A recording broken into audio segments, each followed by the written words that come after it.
நற்றிணை பற்றி பார்க்க போகிறோம். நற்றிணை வந்து 8 தொகை நூல்கள் ஒன்று தான் நற்றிணை.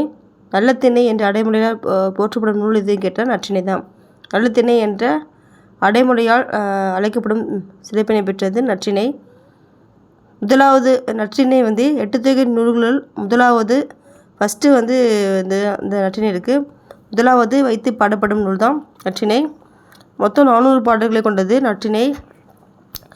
9, 12 9 அடி சிற்றலை சொல்கிறாங்க, 12 அடி பேரலை. அடிகள் இருக்கும் மொத்தம் பார்த்திங்கன்னா 9 மினிமம் 9 அடி, மேக்ஸிமம் 12 அடி இருக்கும்.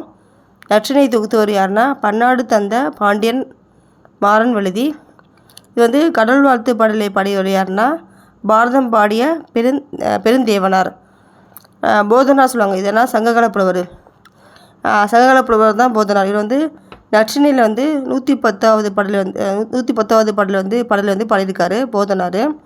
வந்து நற்றிணை மொத்தம் பார்த்தோம் மேக்ஸிமம் 12 அடியா. இந்த போதனார் என்ன பண்ணியிருக்காருன்னா போதனார் வந்து விதிவிலக்காக என்ன பண்ணியிருக்காருன்னா 13 அடிகளை கொண்டு ஒரு பாடல் வந்து அமைந்திருக்கோம். ஒரு பாடல் வந்து மேக்ஸிமம் வந்து 13 அடிகள் இருக்குன்னு சொல்கிறாங்க. இது வந்து 11th புக்கில் இருக்குது நற்றிணை பற்றி. 11th புக்கில் வந்து நற்றிணை பாடல் கொடுத்துருப்பாங்க. அதில் வந்து திணை என்னென்னு கேட்டிருப்பாங்க, பாலைத்துறை. திணை வந்து பாலைத்துறை ரொம்ப இம்பார்ட்டன்ட்.